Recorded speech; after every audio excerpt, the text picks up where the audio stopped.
Why are we letting Walz off the hook here? I mean, I just played the bite. I mean, but like this idea. No, I'm just. He said occasionally I'll be a knucklehead. I mean, knucklehead is a euphemism for a damn liar. The kind of quote knucklehead, and we can take it to mean what Scott says, is qualitatively different than a person who is deliberately deploying lies to create false narratives that hurt other people, that have a destructive impact upon the nation, and that he refuses to be held accountable for. I'm just curious if Madison and Scott are disturbed by any lies that Donald Trump is telling.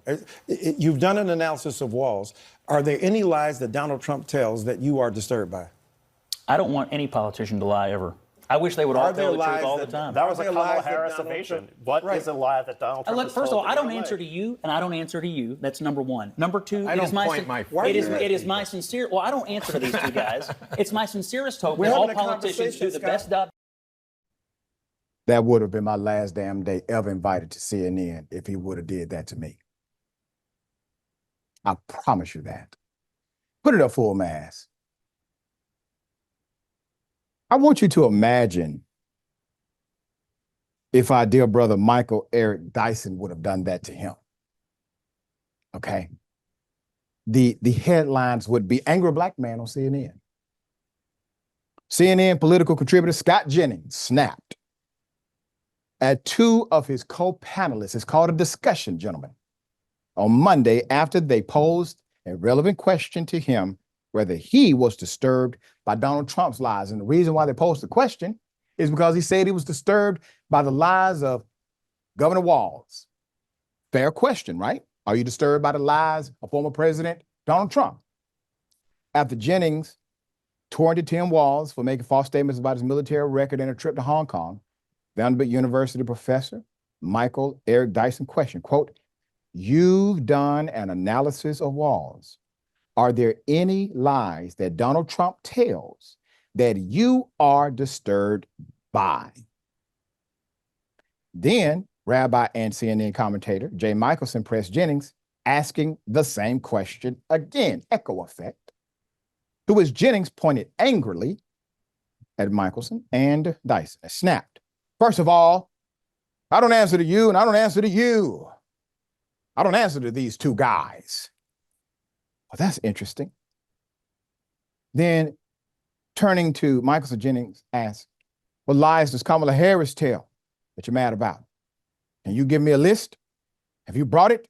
Is it in your jacket?" "Sure. You want me to say some things that Kamala Harris has sort of shifted position on healthcare," replied Michelson, to which Jennings protested, "No, not shifted, lies." Michelson insisted, "No, she hasn't lied. Now it's your turn. Is there any Donald Trump lie? How about you like the blood of immigrants? Is there some Donald Trump lie? How about January 6th was just a tour? I didn't have anything to do with January 6th. How about Stormy Daniels? Do you care about that lie? Do you care about the lie that global warming was a Chinese hoax? That's a lie. He knows it's a lie. Everybody knows it's a lie. So I'm curious, will you answer the question? Is there one Donald Trump lie that crosses the line for you? Jennings answered, quote, I don't agree with most of what Donald Trump has said about January 6th. See how calm he responds to the lies of Trump. I don't agree with most of what Donald Trump has said about January 6th from the day it happened to this moment right now. And every day I've been on this network, I could not be more clear about what I think happened on January 6th, what he did and what he said. Asked whether Trump lost the election, Jennings replied, he absolutely lost the election. And now we've had 3.5 years of absolute terrible. I mean, sir, you're supposed to be a professional, sir. You know, you're a contributor. That's what you work at. What made you so upset? Are you part of the cult? Are you almost part of the cult? Do you have good friends who are part of the cult? Why would that question, that relevant, easy question, get you so upset? Nobody's telling you you got to answer to them, but on a panel, questions are posed, answers are given. If you believe that you don't need to answer questions. Why would you be on a Q&A panel, sir? All right. Sharon, he had one of those at home moments, but it was on television. What say you? I say he misspoke. What he meant was, I don't answer to you, boy. That's what he really meant. He misspoke, Dr. Richey. I don't answer to you, boy. You saw the real him. But the larger issue is CNN and other outlets like them, Doc, who bring on these commentators. They give them lucrative contracts, and there is no litmus test. For you, there would be, but for them, there is none. They support racists. Chastity Hutchinson has a book out, a bestseller. She was 20-some years old and decided to work and ignore a racist administration.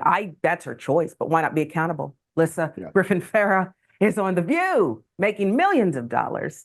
She worked for the racist up until the violence started, January 6th. It's CNN and these other outlets who value them. I don't. He meant, I don't answer to you, boy. I'm glad you weren't on the panel because you have restraint. You have restraint, but but I mean, that was came out of nowhere. Violating personal space right there. I mean, he came way too close with that finger.